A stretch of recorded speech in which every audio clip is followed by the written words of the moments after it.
3 വർഷത്തെ പ്രണയം. ആ സ്ത്രീയെക്കുറിച്ച് അറിഞ്ഞത് മോശം കാര്യങ്ങൾ. വിവാഹം മുടങ്ങിയതിനെക്കുറിച്ച് Jinto. Big boss Malayalam season 6 title win ചെയ്തത് ബോഡി ബിൽഡറും സെലിബ്രിറ്റി ഫിറ്റ്നസ് ട്രെയിനറും നടനുമായ ജിൻഡോയാണ്. എന്നാൽ അർഹതയോ ക്വാളിറ്റിയോ ഇല്ലാത്ത വ്യക്തിക്കാണ് 6ാം സീസന്റെ കപ്പ് കിട്ടിയതെന്ന അഭിപ്രായം BB പ്രേക്ഷകർക്കും മുൻ മത്സരാർത്ഥികൾക്കുമുണ്ട്. ഇപ്പോഴിതാ തന്നെക്കുറിച്ച് പരക്കുന്ന ആരോപണങ്ങൾക്കെതിരെയും വിവാഹം മുടങ്ങാനുള്ള കാരണവും വെളിപ്പെടുത്തുകയാണ് ജിൻഡോ. വിദേശത്ത് ജോലി ചെയ്യുന്ന ഒരു പെൺകുട്ടിയുമായി പ്രണയത്തിലാണെന്നും ബിഗ് ബോസ് കഴിഞ്ഞാൽ വിവാഹമുണ്ടാകുമെന്നും ഷോയിലായിരുന്നപ്പോൾ ജിൻഡോ പറയാറുണ്ടായിരുന്നു. എന്നാൽ ജിൻഡോയുടെ പേരിൽ വിവിധ കേസുകൾ വന്നതോടെയാണ് വിവാഹം മുടങ്ങിയതെന്നാണ് പ്രചാരം. മണ്ടനായ വ്യക്തിക്ക് big boss Malayalam season 6 cup കൊടുത്തുവെന്ന് പറയുന്നവർ പറയട്ടെ. എനിക്ക് ചെയ്യാനുള്ളത് ഞാൻ ചെയ്യും. ഇത്തരം കാര്യങ്ങൾക്കെതിരെ പ്രതികരിക്കാനോ മിണ്ടാനോ പോകേണ്ട കാര്യമില്ല. ഞാൻ ബിഗ് ബോസ് ജയിച്ചു, കപ്പടിച്ചു, എല്ലാം കഴിഞ്ഞു. അതുകൊണ്ട് തന്നെ ഇനി എന്നെക്കുറിച്ച് ഞാൻ മണ്ടനാണ് എന്നൊക്കെ എത്ര പറഞ്ഞാലും കിട്ടിയ കപ്പ് തിരികെ മേടിക്കാൻ പറ്റില്ലല്ലോ. എനിക്ക് കിട്ടിയ സമ്മാന തുകയും മേടിക്കാൻ പറ്റില്ലല്ലോ.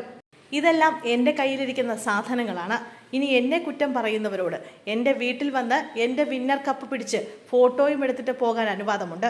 അത്രമാത്രമേ എനിക്ക് സഹിക്കാൻ പറ്റൂ, അല്ലാതെ വേറെ ഒന്നും പറ്റില്ല. എന്നെ വേദനിപ്പിക്കുന്ന 2 പേർ സിജോയും സായി കൃഷ്ണയുമാണ്. പക്ഷേ ഇപ്പോൾ പറയാറില്ല. എന്തുപറ്റി? കാരണം എന്താണെന്ന് അറിഞ്ഞുകൂടാ. കൂടോത്രം ഞാൻ ചെയ്തിട്ടില്ല. പിന്നെ കർത്താവുണ്ടെങ്കിൽ പിശാചുണ്ട്, അത് ഉറപ്പാണ്. ഇവർ 2 പേരും ചെയ്യുന്ന പ്രവൃത്തി ഒന്നാണ്. കാരണം പള്ളിയിൽ നിരന്തരമായി പോയി പ്രാർത്ഥിക്കുന്നവർക്കും കഷ്ടകാലം വരാറുണ്ടല്ലോ. പിന്നെ എനിക്കെതിരെ ആര് കൂടോത്രം ചെയ്തിട്ടും കാര്യമില്ല. കാരണം എല്ലാവരും കരുതുന്നത് പോലെ ഞാൻ നശിച്ചു പോയിട്ടില്ല. ഞാൻ തന്നെയാണ് രാജാവ്. ഇനി ഞാൻ ചെയ്യാൻ പോകുന്ന സിനിമകൾ നോക്കിയാൽ നിങ്ങൾക്ക് അത് മനസ്സിലാകുമെന്നും ജിൻഡോ പറയുന്നു. ഈ ലോകത്ത് വിവാഹേതര ബന്ധങ്ങൾ അഥവാ എക്സ്ട്രാ മാരിറ്റൽ അഫെയർ ഇല്ലാത്തവർ കുറവായിരിക്കും. കന്യകയായിട്ടുള്ള ആണിനെയും പെണ്ണിനെയും കെട്ടാൻ കിട്ടുമെന്ന് ആരും വിചാരിക്കേണ്ട. 10% ഇങ്ങനെ അല്ലാത്ത ആളുകളുണ്ടാവും. ഇത് കേട്ട് ചിലപ്പോൾ വീട്ടിലിരിക്കുന്ന അമ്മമാർ നമ്മളെ അടിക്കും. സെക്സ് ചെയ്തുവെന്ന് കരുതി ലൈഫ് കൊടുക്കരുത്. സെക്സ് വേറെ, ലൈഫ് വേറെ. അതാണ് ഇന്ന് പിള്ളേർ ഇവിടെ ചെയ്യുന്നത്. വളർന്നു വരുന്ന തലമുറയുടെ കാര്യമാണ് പറയുന്നത്. പ്രണയിക്കുന്ന സമയത്ത് ആരെങ്കിലും ഒരാൾ ഭയങ്കര അറ്റാച്ച്ഡ് ആയിരിക്കും.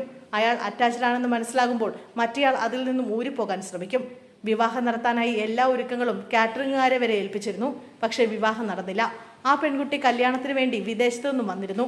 കല്യാണത്തിന് 10 ദിവസം മുമ്പാണ് വന്നത്.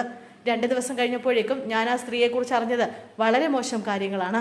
എനിക്ക് കിട്ടിയ ന്യൂസും ഫോണിൽ വന്ന സാധനങ്ങളും അത്ര മോശമായ കാര്യമായിരുന്നു. അതെടുത്ത് കാണിച്ചു തരുന്നില്ല. കാരണം ഞാൻ 3 വർഷം ആ വ്യക്തിയെ സ്നേഹിച്ചിരുന്നു. ആ പെണ്ണ് എന്നെ ഉപേക്ഷിച്ച് പോയതാണെന്ന് പലരും പറയുന്നുണ്ട്. പക്ഷേ എൻ്റെ കയ്യിലുള്ള കാര്യങ്ങൾ ഇറക്കി വിട്ടാൽ ഞാൻ പിന്നെ കിങ് ആണ്. ഞാനായി ഒരു പെണ്ണിൻ്റെ കുടുംബം കളയരുത് എന്നതുകൊണ്ടാണ് ഒന്നും പുറത്തുവിടാത്തതെന്നും ജിൻഡോ പറയുന്നു.